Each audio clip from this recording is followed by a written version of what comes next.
Hello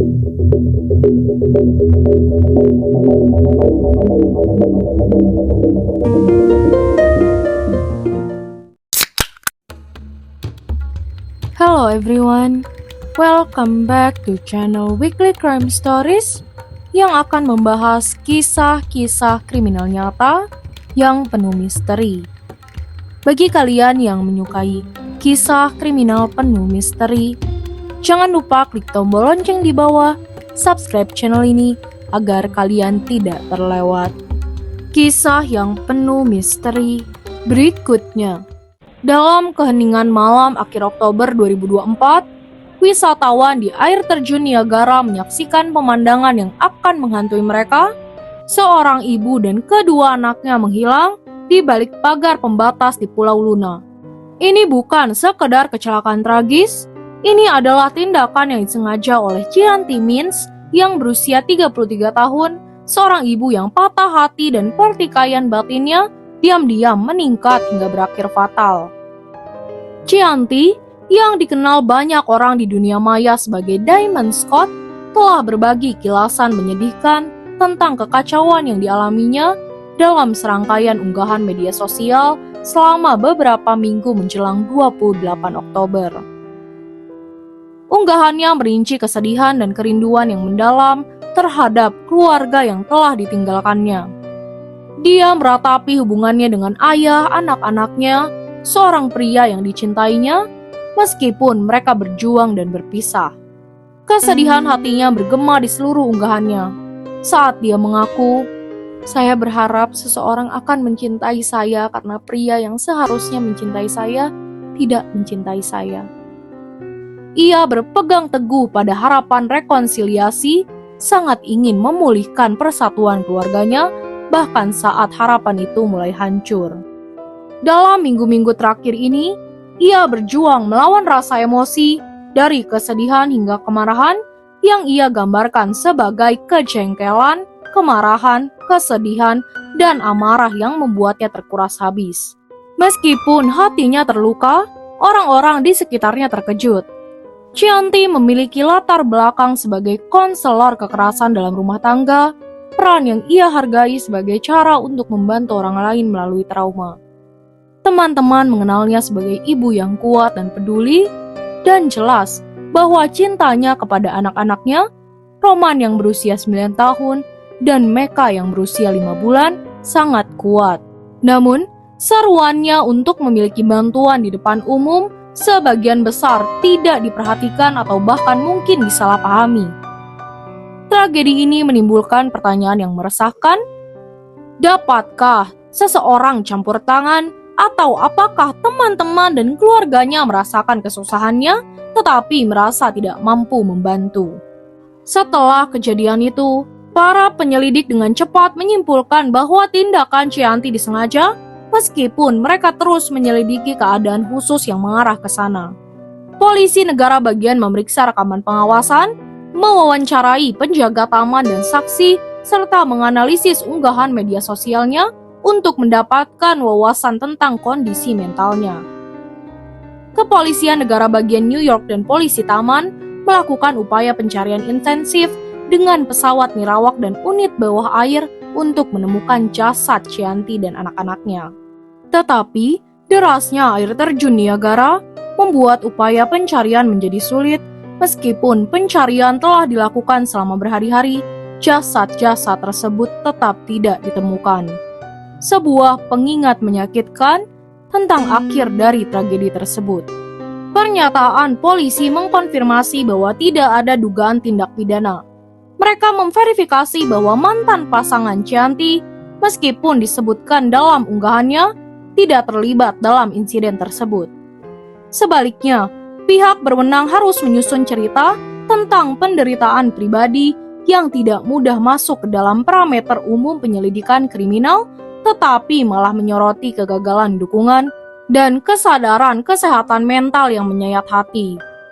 Mengenali perjuangan kesehatan mental pada orang-orang tercinta, kematian Chianti dan anak-anaknya menggarisbawahi krisis diam-diam yang mempengaruhi banyak orang, perjuangan dengan kesehatan mental dan perasaan terisolasi, yang bagi sebagian orang meningkat menjadi hasil yang tragis. Reaksi teman-temannya yang dibagikan dalam bentuk penghormatan emosional di media sosial dipenuhi dengan penyesalan dan ketidakpercayaan. Seorang teman, Kaisauna Morgan, menulis, "Hatiku hancur, kesehatan mental bukanlah hal yang bisa dianggap enteng." Dan teman lainnya, Mitch Molina, mengaku bahwa ia sangat muak menyadari bahwa perjuangan Chianti lebih dalam daripada yang disadari siapapun. Tragedi ini telah mengingatkan banyak orang tentang pentingnya mendengarkan secara aktif orang-orang yang kita sayangi, terutama saat mereka mulai menarik diri atau menunjukkan tanda-tanda kesusahan. Penelitian menunjukkan bahwa individu yang mengalami depresi berat atau pikiran untuk bunuh diri seringkali berjuang dalam diam, merasa malu atau tidak layak untuk didorong.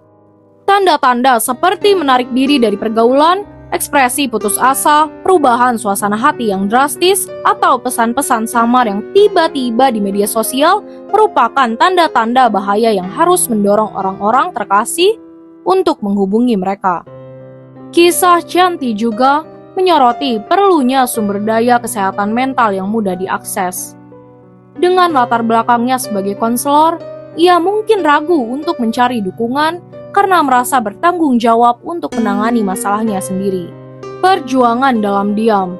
Ini umum terjadi di antara mereka yang bekerja dalam peran sebagai pengasuh atau konseling karena mereka seringkali memprioritaskan kebutuhan orang lain daripada kebutuhan mereka sendiri. Bagi teman, keluarga, dan anggota masyarakat, mengambil langkah kecil seperti panggilan telepon, kunjungan, atau tawaran untuk terhubung dengan sumber daya profesional dapat membuat perbedaan.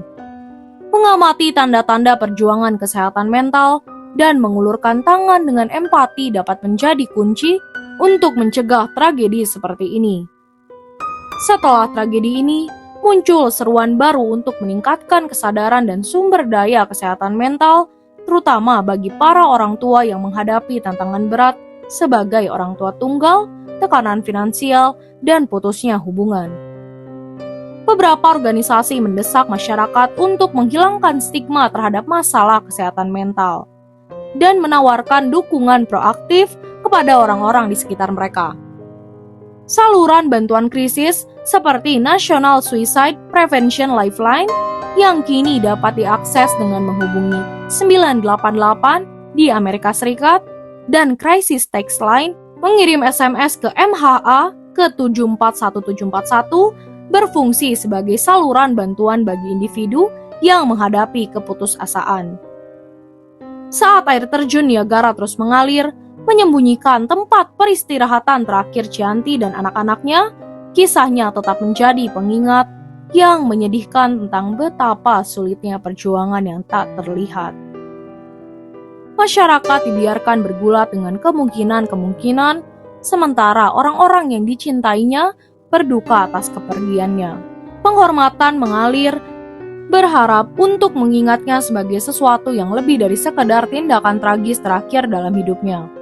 Mereka mengenangnya sebagai seorang ibu yang penyayang, seorang teman, dan seorang konselor yang pernah membawa harapan bagi orang lain, meskipun pada akhirnya ia tidak dapat menemukannya untuk dirinya sendiri.